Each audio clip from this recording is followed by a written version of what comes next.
Okay, it is 10:30, so we're going to get started, and welcome to webinar number 2, that is hashtag reset. Today we're going to be talking about preparing for your listing presentation, and the different areas that we're going to go through are setting up your grid in the MLS. A lot of you may already have this, putting together your CMA, understanding the seller's net sheet, and then I'm going to go over some listing tips. Okay, so we're going to start with setting up your grid. If you've got a personal grid in the MLS, I want to be a little bit more active with this. Would you go in the chat and just let us know that you've already got that set up? And also, one other thing on the chat that I would like for us to do, and I'm going to turn my phone off of ring. One other thing I would like for us to do is, if you've got questions about something you would love to hear taught, anything like that, just put those things in there. If there's something you'd like to hear us talk about, something we've already talked about that you have a question about it, but especially if there's some kind of an option that you feel like would be good if I could bring that to you. So put that in the chat. Okay, when you go into the MLS, go into Matrix, and in Matrix, go over to where it says My Matrix up here at the top and click there to start with. And then what's going to happen is you're going to get that drop down, and then this shows up when you click that. And so you're going to go to Custom Displays inside that and click there. Then this pops up. So if you want to add a new search, you can see I've got some things already set up in here. So what's going to happen, and you'll hear me say this several times as we're talking about preparing and getting ready for that listing presentation meeting, then these are going to be your talking points. So even if it's not a listing, next week we're going to share about working with buyers, and so we'll have something in there that you're going to do with buyers. But these are your talking points when you meet with someone. So if it's a new one, this pops up when you've done that. So you add the name of the search that you want in there, and then you can look here. You can, if you go through here and you put something, this goes up and down, hit add, and it goes over here. Then you can move it up or down either direction. This is really simple to do. And then you hit edit. Now, as you edit, this is when, once you've got it in there and you want to add something to it, let me go back just for a second. So if I had Marcella Souls in there and I wanted to edit Marcella Souls, for instance, I actually had left out the sold date on my Marcella Souls, and that's really important. So I had to go back in here, hit edit, and add that back in. And then this is the general search that I have set up on, this is my basics, my talk through that goes in there, and I put, actually, let me move this little bar out of my way so I can see. I put this on here, so again, if you get a copy of this and you want to look at it, it'll just give you the idea of some of the things that I like in that soul search. Now, this is just a general soul search. So if you're looking at property in a smaller area, let's say you want to look in Gentry, you want to look in Gravette, you want to look in Bella Vista, and you want to break Bella Vista down even differently, and you want to look at Bella Vista Lake property, you want to look at Bella Vista Golf Course property, then you can set those icons at search up so that you'll be able to search all those different properties, and when it comes up again, that's your talking points for that. So if you've got a question about that, put it in the who did somebody, Carrie, tell me, has anyone got this set up at this point? It looks like Tiffany does. Okay. And people on our team should have this set up. All right, let me go back. So what we're going to enter now is gathering your information. So when you've got a listing appointment, first of all, you've got your grid, your setup, your search grid that you're going to use. Then you're going to go in and gather all the information that you're going to take with you or that you're going to prepare to have on a Zoom meeting with that seller. One of the places that I go is to Arkansas County Data, and I know you can use Realist. Some of you live in Washington County, so whatever form you're going to look up some of the same things. We're going to use, for training purposes today, we're going to use Arkansas County. So when you pull up arcountydata.com, then there's sections that you can go into. One of the first sections you're going to go into is real estate. And I say first because actually you are going to, at some point, go into this one that says tax records. And I did not go back and save that. I'm going to tell you, but this is where you need to go when you go in there to pull. and mainly to make sure that the taxes are paid and they're not in arrears. I had someone in my productivity coaching group about a year ago that was at a closing, and she said that the seller, she called me and she was upset crying, and she said the sellers were really, really mad at her. And I said, just settle down, what happened? And she said, well, we got to closing and they ended up owing more money than they thought. And I said, why? And she said they had like back taxes that they hadn't paid, and then they were like 3 months, they were almost ready to foreclose, and they never told her that. Well, in all reality, as we go through all the different things we're going to talk about today, that if you have gone through these things and you've asked the right questions and you prepare the net sheet, that's one of the last things we'll go over, then you're going to ask questions about taxes, you're going to ask questions about what they owe, and if they don't tell you the truth, and when you get to closing, you've got all these things. And I'm going to advise you, like they say when you're in real estate school, it's CYA, so keep all of that stuff so you can go back and say, look, this is where we ask and this is the information that you gave me.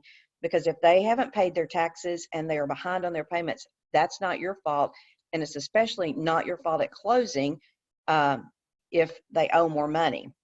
The whole thing is we just want to negotiate it and get it closed, though. So saying it's their fault is not where you're going to go. You're going to completely understand. I know you're in hard times. How is it that we can fix this? Can we still close? So once you click on that, the next screen that comes up is search real estate. And when this comes up, I wanted to put on here, the least amount of information is better for this search. So if you put too much in here, then a lot of times it gets no such person, no such name. Sorry. So I usually, if you know the parcel number, you can put it in there. A lot of times when you're beginning your search, you're not going to know the parcel number. So I type the last name in there and see what I can get first with that.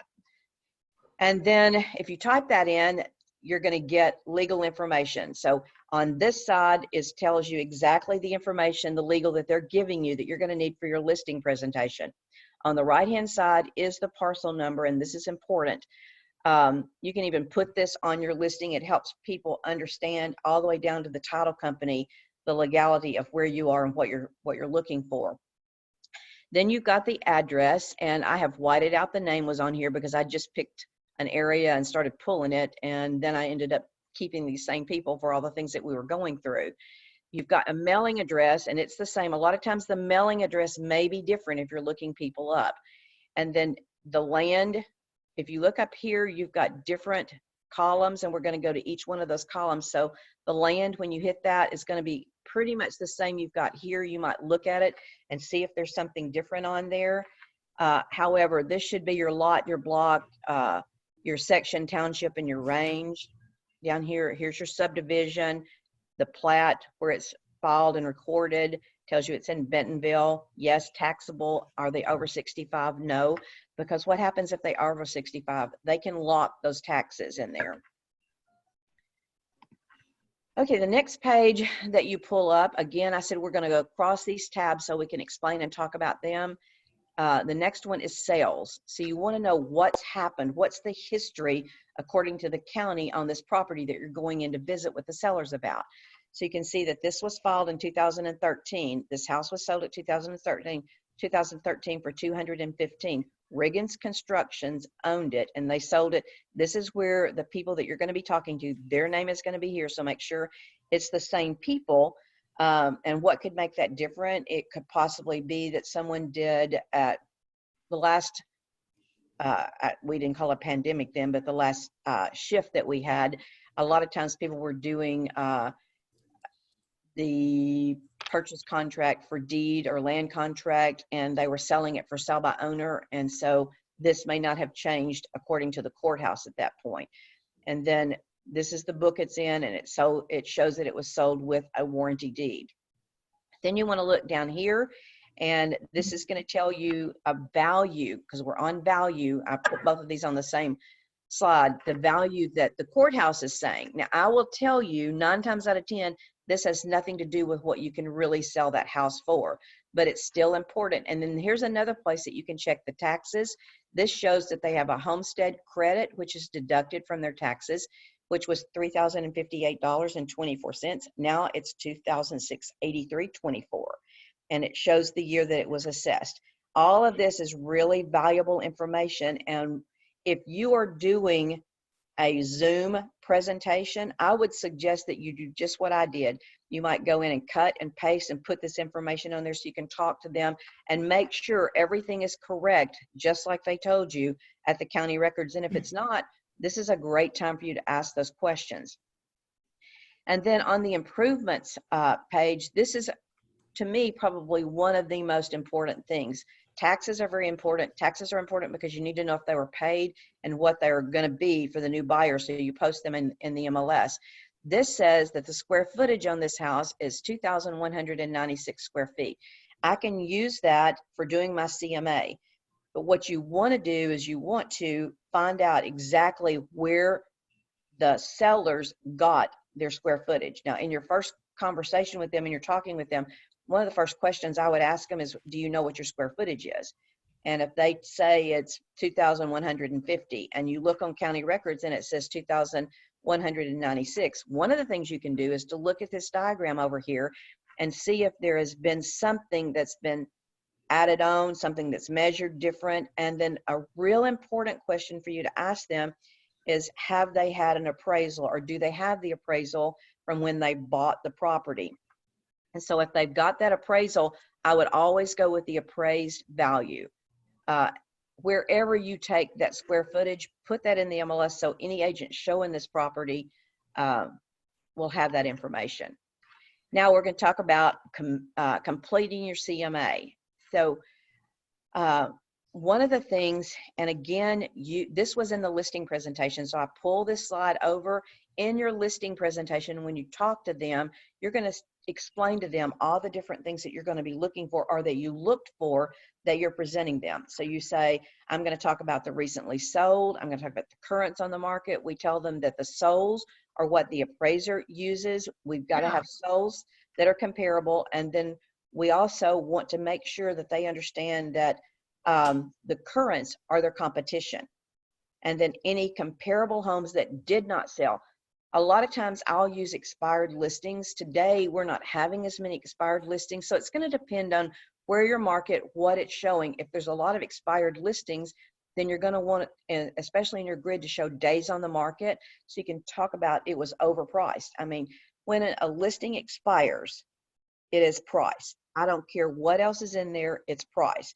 And the reason I can say that, if the house is trashed and the amenities are not as good, it's still priced. It's got to be priced according to what the market sees when they come in there. And then if it is the architectural is not the same as a lot of them that are selling, that's one of the things we talked about that influences the price of the home, then it's still priced too high. It always goes back to price. Look and see what's happening. Even if I've had homes that when I do a CMA and it just really looks like they are priced right according to what the market says that house will sell for. If it's not selling, if you've been in 30 days and you've had a lot of showings and no offers, or if you have had no showings, then it still goes back to price. The public is telling you the price is not conducive to what they're looking for. And then on the very bottom, what you explained to them in this listing presentation are the statistics that you have pulled that you're going to go through. Now, on our listing presentation, you can see that little grayed out thing at the very bottom says, let's check out your market and your net sheets. So what we have done on our team in the past, and some of them are changing that today, and I think more and more this is going to need to be changed. But when we go on a listing presentation physically, sitting at the table with them, we stop our PowerPoint here and we pull out so they can actually feel it, so that's tangible. It's a piece of paper and we can lay all this stuff in front of them. I believe that we're moving into a new norm for a while. And so what I would do is learn how to use PowerPoint, learn how to use Prezi, some kind of presentation that you can pull up and you can go through and you can look experience, and not only the numbers, but the technology and the things that they're going to need in an agent to market their home. So that little grayed out thing says, let's check out your market and your net sheets. Here's where I stop the presentation, the things that we went through last week, and pull out those numbers that we're going to go through, and I'm going to show you what you would do. So this says that the sellers, I'm going to have to move my little tab at the top so I can read what I've got. The seller's home was built in 2013. If we were doing a class and you were sitting in the class and I I was going to have you do a CMA for me. I would give you a case history, and then you would go work it, and we would come back and see what the price is. So the case history that we're dealing with today it was built in 2013. It has 4 bedrooms, has 2196 square feet. Their address is 4000 Flagstone Boulevard. I hope that's no one's address in here, and it's not your best friend. So I just picked it randomly. Don't tell us what the name is. It's in Cornerstone Subdivision. Those are key things that I'm going to look for in my search. So as you search the MLS, make sure you get enough information. You need to take your emotions out of this meeting with the seller, whether it's face-to-face, on Zoom, just the facts. This is not your home. They're trying to sell it. They're going to still be emotional because they can't take the emotions out of it. But it's a decision that you both will make. You'll either list the home, and why would you not want to list the home? Well, you might not want to list the home if they don't listen and they want to price it way out of the market, and you're going to sit there and they're going to be upset and you're going to have negative sellers on your hands. So you may list the home. You may decide not to list the home because of some of the things we just talked about, or contractually. There could be a lot of things in that contract that they, if they ask you to reduce your commission, no, do you have any other questions, please? You're going to earn the commission that you put that house on, even if it sells in one night. Oh, by the way, Donna, you did not remind me. We were talking earlier. You hadn't gotten there yet. I didn't know where you were going. I'm going to tell y'all what just happened, and I don't know if Craig is on here right now or not, but Rod, you might want to step in and give me the latest on this stuff. But we listed a house on Friday. It went live, and it was 200. It was priced at 220. Again, it's not closed, so we won't talk about, what the offer was other than that it's closed. I guess we can because we're in here. But we had 16 offers on this property. How many? 18. 2 more came in before we got to present. 18 offers. Guys, I've been in this business 34 years. I have never had that many offers on a property. All of them were over full price. Way over. I mean, one of them they told me about was like $17,000 over the list price. And the property was listed. It was a resale, and it was listed under what some of the newer houses in that subdivision were selling for. So that ought to be an encouragement to you guys. If nothing else, the market is moving. There are buyers out there. To have 18 buyers flog in on one. And last time we talked about all the different numbers and statistics, and you needed to know those when you were talking to people. This week, I was listening to several podcasts and the guys on Keeping Current Matters that are doing a lot of statistics that we're pulling from a lot of the top areas. Redfin and Zillow, who does a lot of statistic things, both of them and these other numbers are saying that 71% of the buyers, that's huge, guys, are looking for areas that are in smaller census. So as the census were taken, they're going to be looking around here. I would say Gravette, I would say Gentry, I would say Pea Ridge, I would say Centerton is getting a little bit bigger. Decatur, all these little surrounding areas, people are looking so they can spread out a little bit and they can have family outside without being right next door.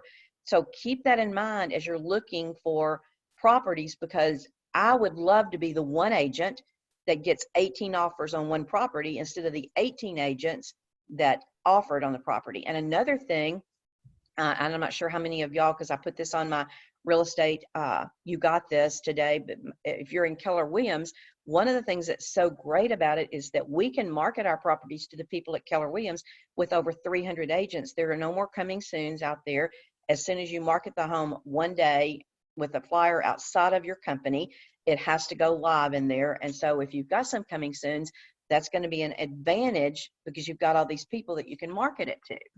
So anyway, I thought that was exciting, and I wanted to share that the market is still hot and it's still a neat time to be in real estate. It's a great time to even be going in real estate at this point. So, okay, here's the first thing that you pull up on the MLS, and I've got all these things, little red arrows and all the little things. So we're going to start with the basic information when you go in there, and then we're going to narrow it down. So remember what I told you about the house, the 2196 square feet and the subdivision, Cornerstone. So I start with 180 days out. Most appraisers may start there. If they can find anything sold within 0 to 90 days and you get something, that's the best place to pull your comparables from. So they will look further out, and if there's something more comparable, they may use that. And guys, I am not an appraiser. I've been in this business a long time, and I'm telling you, you can't, one may say this and another way may say something else. So the two things that once we get our house listed and we get an offer on that house, the two things, as we talked about before, that we've got to wade through and negotiate and continue to work on this property. The first one is that inspection and negotiate that so that we can keep everything and hold it together. And the second thing is the appraisal. We've had some that, like we said, we had 16 and they were all over asking price. That I just talked to a lender this week that's in a great neighborhood, and they got one that was less than sales price, which sales price should have been comparable, and they've had to go back and readjust. So honestly, there's a lot of times you can't do anything about that. So be careful, look at your comps, and just be honest. Remember in the beginning, I said just the facts, take your emotions out. You are there to show them and help them understand so they can talk intelligently to you about making this decision, what their property is worth. So to start this search, we started with 0 to 180 days, and I'm not going to narrow it down because I've got so many slides anyway. And I started in Bentonville because we knew the town was in Bentonville. A lot of times I will pull the subdivision first. I didn't in this case. I pulled to see how many were just in the city of Bentonville with the same criteria that I look for. One of the things that I always put in is square feet. So it was 2196, so 2200. So I went to 2000 to 2500 to see what was in Bentonville. And the next thing is the age. The age is one of the first things that I would compromise on if there were too many after I did the subdivision. So this one, I did 210 to 220. So if you see this arrow down here, that tells you that there were 70 houses that came up in that search. Well, 70 is way, way too many. And then once you get what you want on here, then you hit results.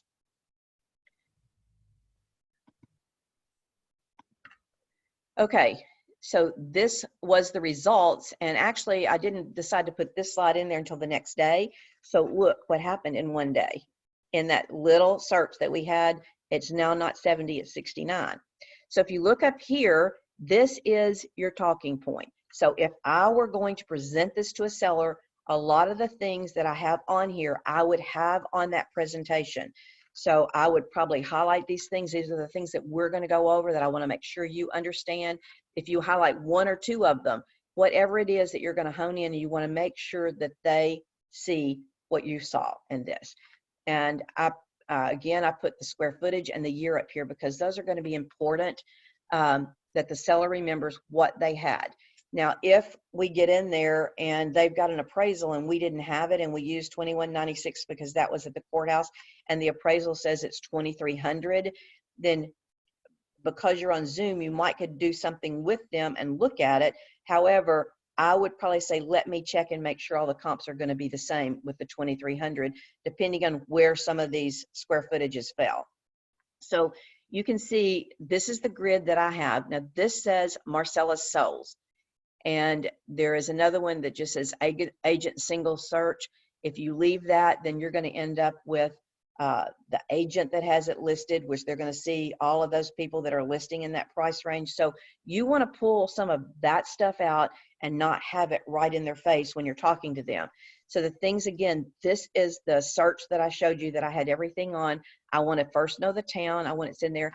And a lot of people, this is not important to them, but I always want to know what subdivision, because when I'm out showing property, in my mind, I know where all these little subdivisions are, and I can sort of start to visualize in the very beginning where they are. Plus, we're going to search subdivision in just a few minutes.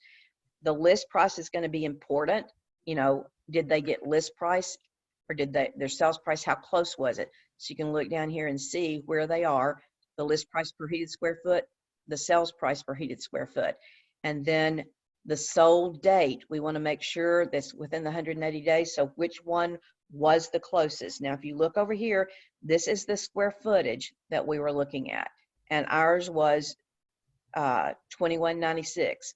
so closer. So there's a lot in here that are going to be considered comparables to the appraiser. So what I would do is I would pick several of these out of here and bring them up. Like last week, I showed you some things to customize your listing presentation, how we put pictures of the house that we were talking about to them so they could visualize where you're going and the reason you chose this. Now, if I were you, I'd go back and look up all of these different MLS listings that are in here that sold and see how they compared to the one that you're looking at, because your talking points, how you sell this and negotiate this with the seller, is going to make a difference on whether you get that listed at market value or not, and whether the home gets sold. So this I wouldn't put on a slide, but do your homework. You know, take notes when you're doing this. This job, especially today, because of the market that we're in a seller's market. Because of supply and demand, we do not have enough listings, and you want to be that listing agent. When you come in and they're interviewing 3 or 4 agents, when you come in prepared so they can see all this, and a lot of agents are not doing this, then I can assure you, you're going to be heads up at the top of the list of somebody that they want to talk to. So do your homework and have it available so you can show it to them. Okay, now I've added the Cornerstone Ridge, the subdivision in here. So remember I said a few minutes ago, the appraisers are looking for 3. So we had, and there's 21 in this match. Let's see what happened when we pulled that. However, the 21 houses that are in here, this is all in that subdivision. Remember the key things I said we're going to be looking for when we're pricing this property. Over here, we've got the square footage, but one of the key things here is there's 2 houses that were built in 2013, and I sorted them by the year that they were built so that I could see what was in there. And then after that, everything went to 2019. That does not mean that just because it was built in 2019 that you cannot use it for a comparable. But if you remember, we had a lot of houses outside of Bentonville that were very comparable. And so I would probably use these 2, and then I would go pick another 1 or 2 to pull in the comp. So if we look at sold price per square foot, we've got 126, we've got 129. Now these are right in the subdivision. The other thing I want to point out on here, when you're printing this thing or you're doing a screen print, that you always, remember in the very beginning, I talked about the statistics and the very bottom of that listing slide that I had. You always want to print your statistics, or that's what I think is important, because there's a lot of agents, and I don't know if they're teaching this at the MLS, but I've seen agents that have gone through my coaching classes that have said, you know, I'm going in here and looking, and I'm just picking 3 or 4 MLS numbers.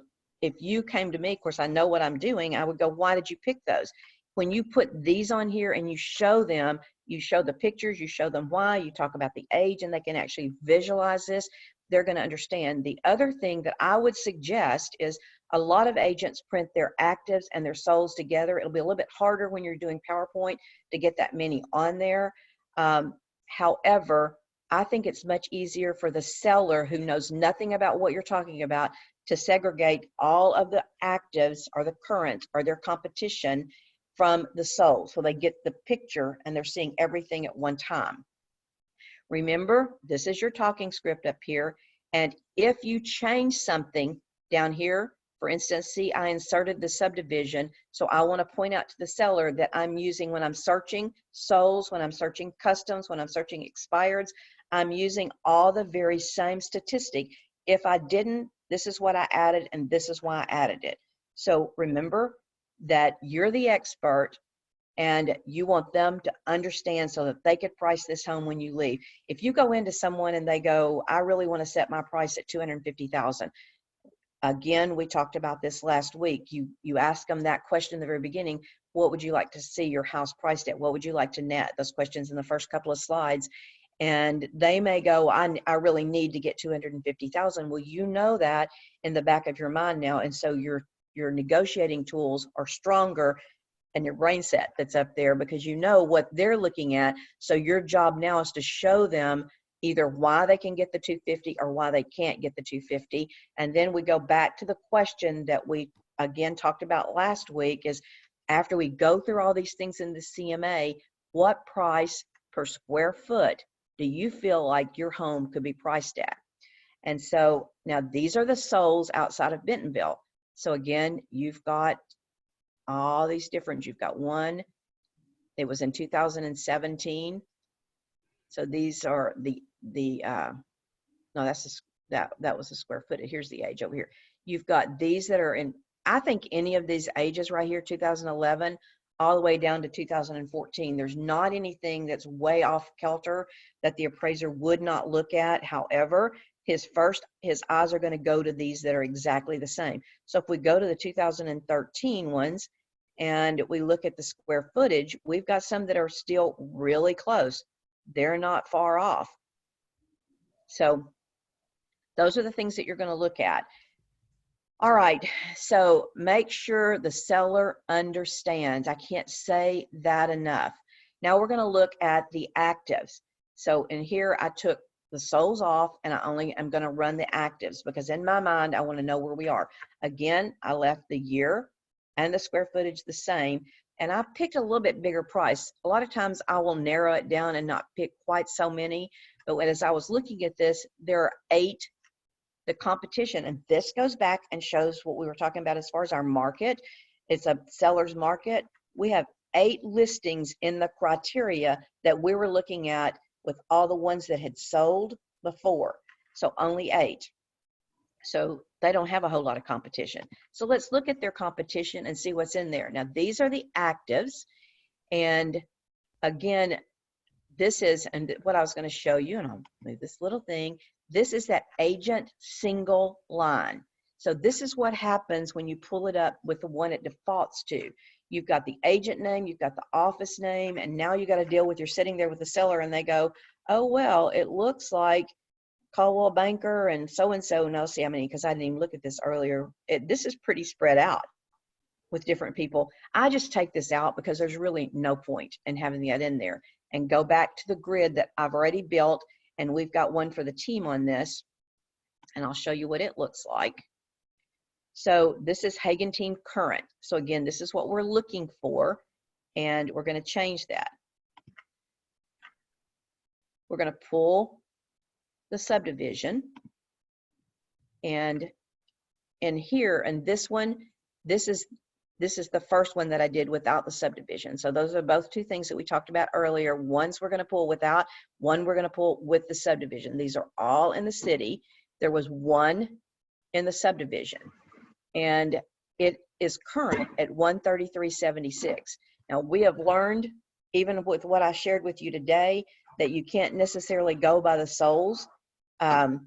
You don't want to get way over, and I can tell you, coaching experience, we've always said you want to be number 1 or number 2, and I didn't sort it by this. Again, I sorted it by the age over here.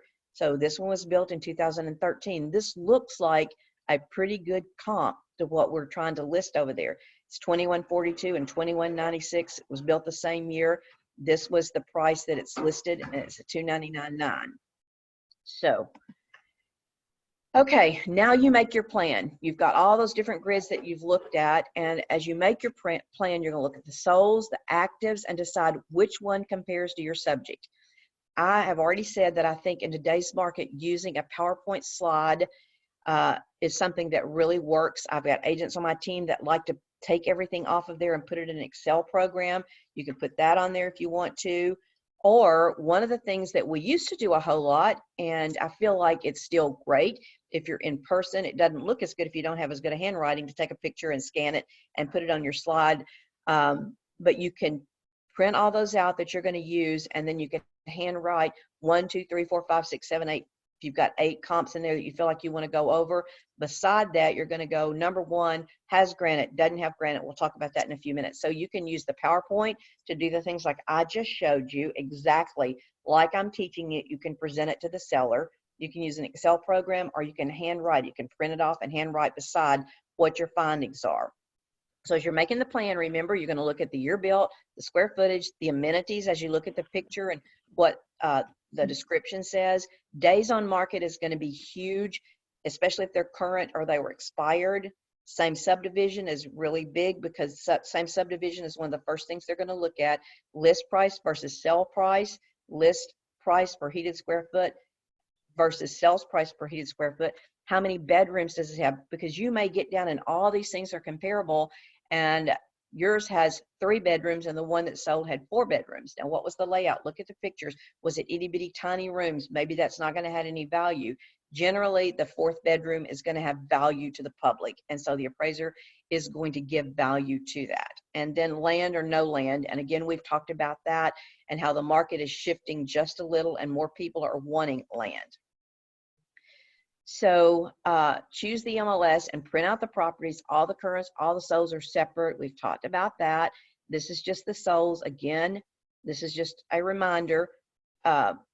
Make sure you have the statistics over to the side. And the way you get that is when you hit print in the MLS, you can go over as it's printing, and there's a little box you can check that says that you want it printed with the statistics that are on there. If you are doing one of the things that I suggested a few minutes ago, as far as leaving it on this slide, if you've only got 4 or 5, or you've pointed out 4 or 5, you might want to underline it in your presentation. Then put number 1 that you've underlined up there is updated with hardwood and granite. Number 2, landscape, swimming pool in the backyard. Number 3, hardwood but has no granite. Now, if you're going to have a bunch of these and you're just going to identify 2 or 3 and tell them why, then I would go back and circle them or put the little thing around them and highlight them. So as they move down here, they'll know what number 1 was. They'll know what number 2 is.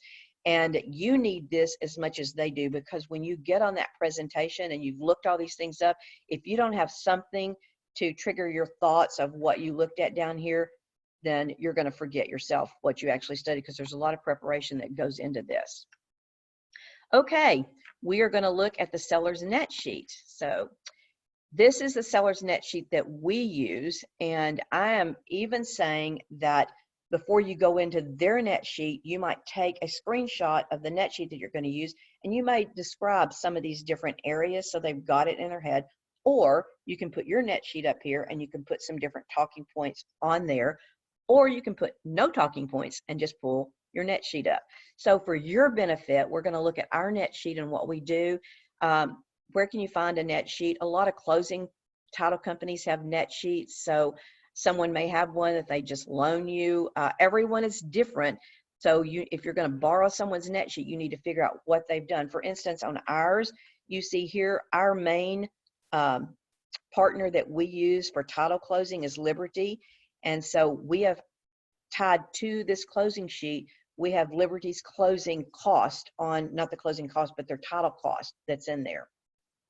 And so we can just hit this and it's automatically figured in. Everything, and this is another thing, as you're looking for a net sheet, you want to find one that's already formulated so that you don't have to fill it in. You just go put these things in, because you don't want to remember how much revenue stamps are, or you don't want to have to go look up every time you do the closing, the title fees and those kind of things. So what we do, we have our setup so you can search in a couple of different ways. You can search by square footage, you can search by price.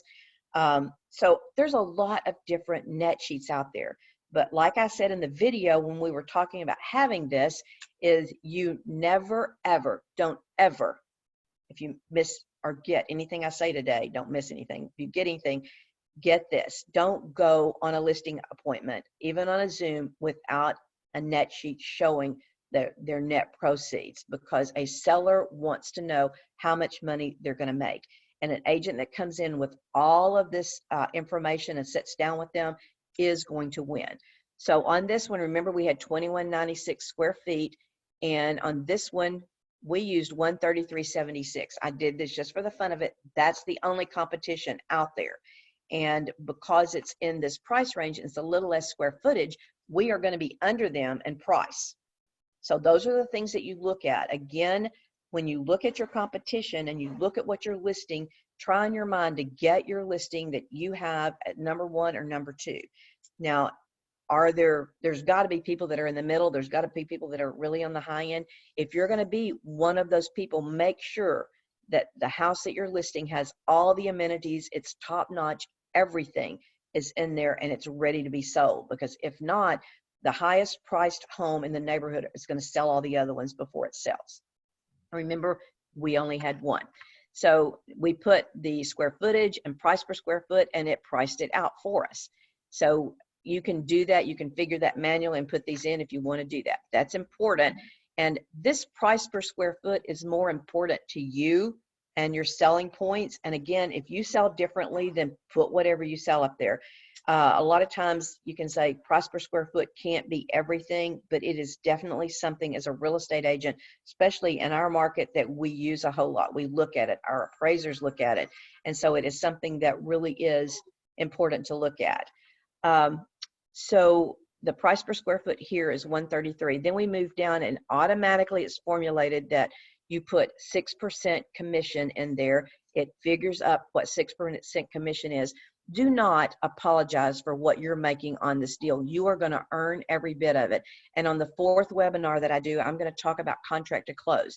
And I would say that it's really important that even on your listing presentation that you add in some of the things that you do for them, especially now that we're moving more to Zoom. What's involved? What do I do? What can you expect out of me? Are we calling you every week? Are we texting you every week?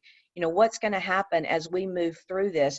Because in all reality, most people are not mentally capable of knowing everything that they need to know about closing a home. And so really important that you do that. And then the title insurance is also something that is plugged in with that. And then termite, the title insurance is figured automatically. If you're using a title company and you want to plug this in and set your own grid up like that, then that's great.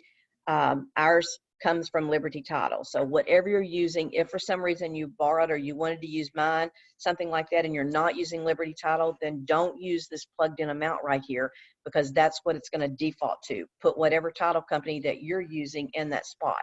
And then, hang on just a minute. So, and then you want to look at, I've got some noise in the background and I was asking him if he could please turn that off. I apologize. I think that we've talked about a lot of times on Zoom, these kind of things happen. My dog is running around down here. But anyway, your termite policy is something you definitely want to have a conversation with the sellers about. First of all, you want to ask them, do they have a termite policy? If they say no, then you want to tell them that they need to get one. I would say 99.9% of the contracts that I've seen in this business actually ask for termite clearance. And you want to explain to them what is the difference, what's involved in a termite policy. So if they say, yes, I have a termite policy, then you want to make sure that you explain to them that there's a difference in just having that policy and giving that clearance letter. So if we renewed our termite policy this month, then the clearance letter is probably not going to cost us as much. If we renewed our policy 9 months ago, then the clearance letter could be different. Termite companies are very good about giving you estimates. If you've got a termite policy or they have a termite policy with a company, then they can call them and they'll tell them what it would be to provide that clearance letter. And if they don't have a termite policy, I would advise them to get several estimates, because they're all very different out there for a title, for termite. And then if you've got a courier fee, you're going to check with your title company. And if you've got courier fee or different fees that are down here on the bottom of this with your title company, ours charges the closing fee. And then we've got a combined fee that we call it, that we combine all these other fees in. And with our seller's net sheet, usually we're within $100 or very, very close to what they're actually going to net. The only reason that we miss it very much is that they didn't tell the truth, as we talked about earlier, about the taxes they owe, or the loan payoff was way off that they gave us. So get comfortable with whatever net sheet that you're using. Make sure you can explain it to them. Now, the revenue stamps, what you say on that little paragraph right there, that little blank, it fills in automatically on ours, but revenue stamps is a state tax that's attached to the deeds. And so on that revenue stamps, what you're going to need to tell them is that there's not an option, but in the state of Arkansas, those are split 50-50. So explain to them that revenue stamps will be a fee that's always on there when they record it, and the title company will charge them. And then the closing fee is whatever title company that you're using. I think it depends on the title company. And then the combined fees, whatever company that you're using. Some of them have a title search, processing fee, and you can break all these down if you want to, so you can show them immediately. But in all honesty, What they really care about is this bottom number down here, their net proceeds. These are put in here so that when you get a contract, when you first present this, give them a clean net sheet, just like nothing else happened. If you want to show them some things that could happen in there, that's okay too. So if you know their loan payoff, you can plug that in. However, when they talk to their lender, as we talked about when we were presenting the listing presentation, they need to ask for the payoff as of 30, 45, 60 days out and plug that fee in there, because it takes around 30 days to have a closing, even in today's market. If you see that there's going to be some repairs that are going to be needed, you might want to estimate that in here. In the very beginning, though, I would do a really clean net sheet and say, without any of these things, this is what you're going to have. Now, when you get an offer, you're going to take that contract, and what I like to do is to lay a blank piece of paper beside my desk, take the contract and write down all the important things that that contract is asking for. I laughed at Rod. He said him and Craig yesterday, as they were going through these 18 contracts, had them all spread out and didn't necessarily look at the names of the agents who was presenting them. And sometimes that's important to look at because there's some agents you enjoy working with more than other agents. And that's just the truth. Some do the work and some don't take care of it as well.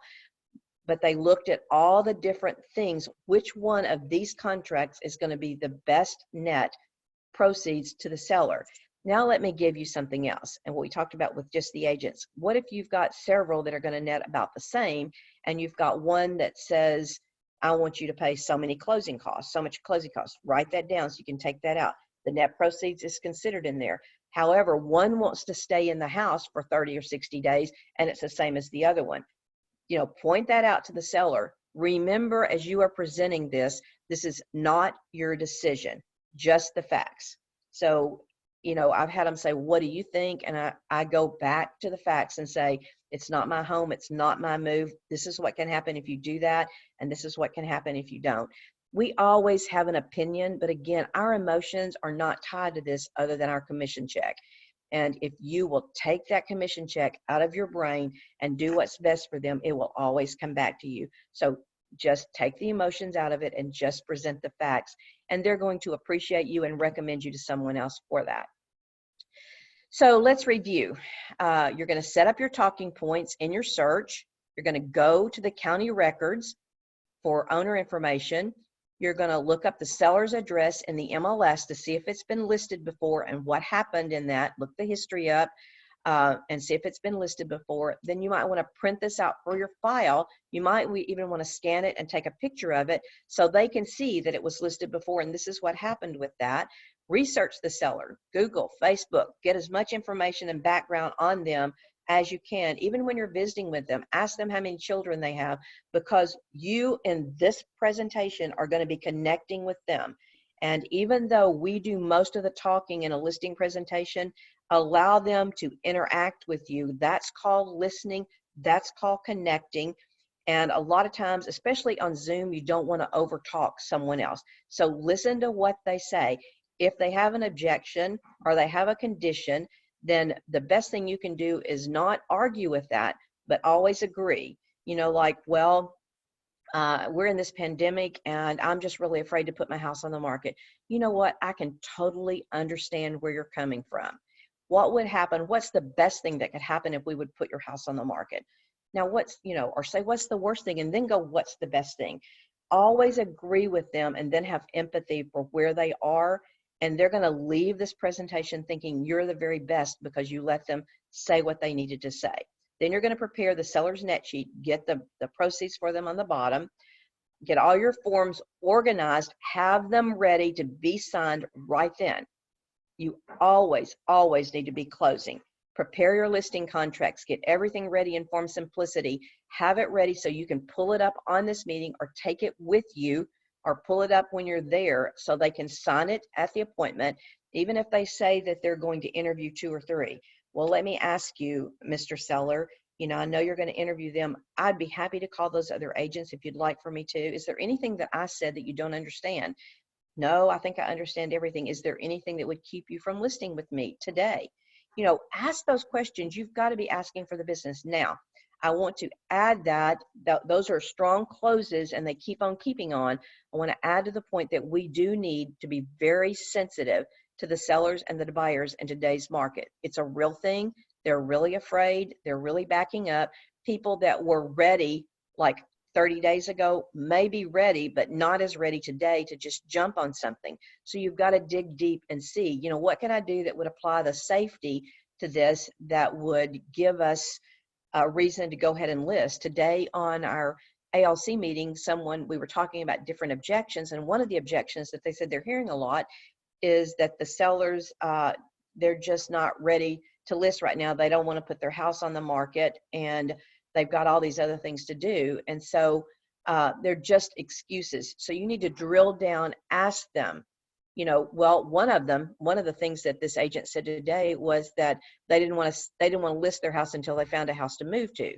And we know what kind of market it is today. So you may have to jump to some different objections or exclusions in the contract that we haven't been comfortable with in the past. You know, you could say to someone like that, I'll write in your contract and we'll negotiate this on the sale that you get to stay in this house until you find a maximum of 30 days or 45 days. So we may see a few more delayed occupancies, which we have never liked. I never taught anybody to do it. With everything you can do, I don't like delayed occupancies. But if you get those kind of objections, what you're trying to do is list the property. Someone is going to list that property. So figure out what they're saying. So get your forms organized and get them ready to be signed, and then prepare your contracts. And then before you go, review your listing presentation. Always go over it. Make sure you've got everything in the order that it's in your mind, so you don't get bumfuzzled and don't know what to say when you get there and a slide comes up that you think should have been somewhere else. So your listing checklist, you want to have the exclusive right to sell. We use AHS, and so we like to take something with us that we can give them, and we like to always talk about the warranty that's there. With AHS, and you may have another company that you work with and you feel like is prominent with you, doesn't make any difference. This is our checklist. We talk about AHS because I love the thing that they put on the sellers that doesn't cost the seller anything, and if for some reason they negotiate it out of the sale at the end, they still don't have to pay, even if they've used it. So find something that you can talk through, your talking point with those warranty programs, and then talk about your title company.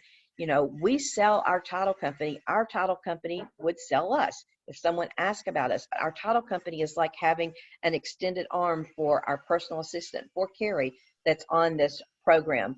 So with that, the title company takes care of, like, for instance, some title companies don't order termite for you automatically. Ours make sure that it's done. A survey that's on there, if they don't see it come in, they call and remind us. So when you're dealing and you're interviewing the affiliates that are going to work directly with you or with your team, ask those kind of questions. Interview those title companies. What do they bring to the plate that's going to benefit you as far as moving forward in this industry? Escrow information. This is extremely important that you provide this escrow information to the title company, the seller's name, the buyer's name. Do they have a mortgage on there? Who is the mortgage company with? Get you something that you fill out, that you send. It expedites everything that you do in this closing. And then you want to take that seller's net sheet. Now, I usually take a high, a low, and an average. If I get in the house, if I'm actually going in the house and the house is in shambles, it's not at the top, I never show them that top one because they're going to want the top if you're going to show it to them. So figure out where you are. And another thing, if we're doing this by Zoom, you might call the seller and say, hey, could you put me on FaceTime and sort of walk me through your house so I get a feel for it before we do our Zoom meeting? A lot of them are proud of their homes. They don't mind doing that. I may say, oh, it's a mess today. Great. Can I call you back on Tuesday or Wednesday to do this? So just nail it down. And lead-based paint disclosure, if you need that. If it was built before 1978, you're going to need the lead-based paint disclosure, so have it ready. If you don't know the date, have it ready anyway if it's an older home so that you can ask that question. Seller's property disclosure is becoming more and more and more important. Like I said, Arkansas before is non-disclosure state, so as owner doesn't have to disclose, but once they list it with us, our real estate law does say that we are required for disclosure. And so I would not want to take a home that they said there's mold in this home and we fixed it and we're not going to disclose it. It was years ago. because that's not going to stop somebody from buying a home that had mold in it that's been fixed. So anything that they've done, if they replace the roof and they say it's not leaking, they still need to say insurance replaced the roof 2 years ago. It's a brand new roof, no problems. I always include a residential real estate contract, and this is the seller. So a buyer's contract, and then I show the seller that contract, go through it from the top to the bottom so that they are prepared when we do something digitally and get an offer in. They understand all the different paragraphs that we're going to be presenting to them. I talk about the inspection. I talk about the warranty. I talk about the survey. Survey is huge with me. A lot of agents overlook surveys. Surveys are good for about 30 days. Something can change on them. So an existing survey is really only worth the paper that it's written on. And I've had too many of them backfire. Several stories on surveys. Rod had one at one point that, I may tell this different than he would tell it, but the driveway went over into the next lot, and they negotiated back and forth. He told them to get a survey. They ended up getting the corners marked. It wasn't marked correctly, no survey. He told them over and over they needed a survey. Comes back, the lot next door sold, and when it sold, that was like several feet into the other property. So now the seller of the house, the buyer of the house that we sold, has a problem. They have an encroachment on the new house that's being built over there. They approach, it's the same builder, they approach him, they come home from work one day, and their driveway is cut out. So long story short, the builder ended up buying that house back. They ended up buying another house, but this can be a heartache for you. But if you go in there and you say, these are the things, use our stories, get someone else's stories, just talk about the survey. If they decide they don't want one, it's totally okay. Again, it's just the facts. But if you don't tell them and something happens with that survey, they're going to go, you never explained it to me. So go through that, understand your contract. There's lots of contract classes that are out there. Go through those classes and be able to explain that contract. Then you want to have your MLS input sheet in case there's things. You can fill that out later once you get the listing, but there may be some things on that input sheet that you want to ask them. How many heat and air units are there? Is it gas, or is it propane? Is it all electric? You know, what's happening in that? So you can write those down. Later, you don't want to have to call back. So highlight the things that you feel like are really important that you don't have the knowledge of, and then know the square footage. We've talked about this 2 or 3 different times. Even when we take an appraisal and take the square footage off of that, and that's just about as legal as we can get. I've had it come back where it's 2 appraisers can measure 2 different, or the same house in 2 different ways. So it could still be different, but you are much safer if you've got an appraised value. If it's a non-conforming property and they come back and you don't know, and you feel like maybe it's a large home, then I might suggest that they actually get an appraiser to measure the house before we list it, because that's really important. There are appraisers out there that will go in and just measure, not do full measurements and charge you for that. It's like $100, $150. And then here is really important that you talk about the home inspection. Prepare them for things that could come back on this home inspection. So right now you're dealing with their emotions. Don't be emotional. You're going to see all these different things. It is a house we're trying to sell to move you. Go back to their motivation to move you to that new home that you've already picked out. And then contract to close information, we mentioned that a few minutes ago, and that's important that you go through what's going to happen from the time they write this contract until the time they close. And then how do they want it shown? And I would tell you on this little thing that showing is so important. People that tell you they need 2 hours or they need 24 hours. 2 hours is not as bad. We could not have given anyone a 2-hour time slot on 18 showings that we had over the weekend. They were booking those showings, just coming and going. I had agents, it was Craig Arnold that listed it, and I was texting Craig. I had agents texting me. They were texting Rod, trying to get in there with their buyers. We've had buyers like that. And when somebody doesn't answer, you go somewhere else. I was texting Craig until finally text Angela, his wife, and said, okay, tell him I'm telling on him. What's going on? And he was working the offers as fast as he could. So showing instructions, explain some of that, use our stories, tell them they need, if they're going to list their home, it needs to be show ready at all times. Okay, here are some of the little listing tips. Price the listing right when you go on the appointment. A lot of us in the past have taken listings that we knew that were overpriced when we were writing that listing contract. In this market, we have a shortage. Don't do that. Get it priced right. And if it's overpriced, a little overpriced, it could still appraise. If you get it $10,000 overpriced, then you're going to have to deal with an objection when you start presenting those offers. Why go to the trouble to prospect and go on that appointment and then overprice them? You've done all this homework. Just present the facts. And then you want to put the price reduction form in your pre-listing packet or in your listing. So if you take it a little bit high and you know it's a little bit high, and in this market, I would not suggest that you do that. However, if for some reason in another market, in another life, you take it a little bit high, put that price reduction sheet in your file, and then also go in and have them sign it. In 30 days, you agree, we've priced it at $250, it really should be at $240. In 30 days, if we've had a lot of showings and no offers, give them all the things that could be happening, you agree to the price reduction, and then in 30 days, you call them back and say, I'm putting that price reduction in place. So that's important. Hopefully you're not going to have that as much in this market. So one of the last things I want to say to you is doubt and fear are the greatest enemy of knowledge. I know we're in a market right now where it's easy to have doubt about going out. It's easy to be afraid, to fear, even the clients of what they're going to say. Do we know how to? These are not normal objections that we had written down that we had all the answers to. But remember, doubt and fear are the greatest enemies of all the knowledge that you had.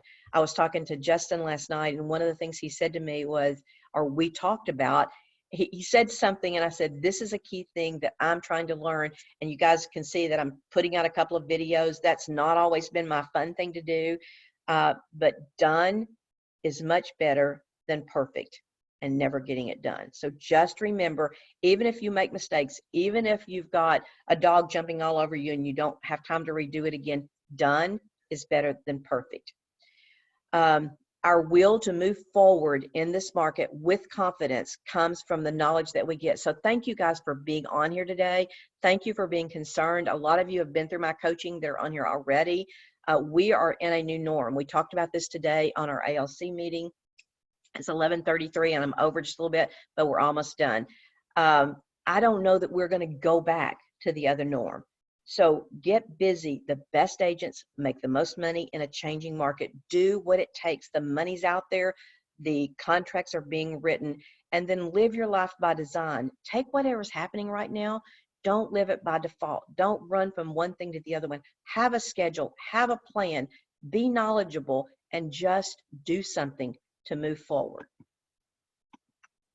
Ask yourself this question as we quit today. Are you willing to do whatever it takes to create success in your life? And then list to exist. So the ones that are here, do we have any questions? Anything you want to talk about? Carrie, did we record this? Yes, we did. Good. Thank you. All right. Anybody have any questions? It's good to see you. Hi, Rachel. Everybody wave at Rachel. Rachel's a brand new person. She's coming to Keller Williams and she's going to be on our team. Just passed her test. So wave at that. So a lot of these are Keller Williams agents. Anybody have any questions? If not, we're going to sign off. Oh, one thing I do want to tell you guys, I've had several people ask me for recordings and people that couldn't be here today. What I've decided to do is, because I'm doing my coaching program and working with agents inside Keller Williams and outside and doing some things like that, is I'm going to ramp up my YouTube channel. And so I'd like for you to go in and subscribe to my channel. I've got some other trainings on there that I think you will like. So subscribe to that. In order for me to get my own URL so I can hand it out to you, I have to have 100 people like or subscribe to my YouTube channel. And I have like 40 at this point. 2 or 3 did today on ALC.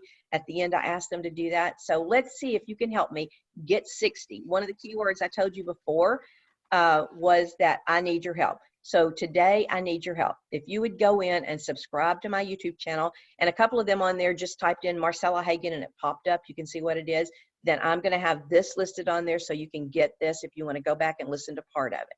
So this has been great today. Thank you guys for sharing. Next week, we'll be talking about working with buyers. So see you later.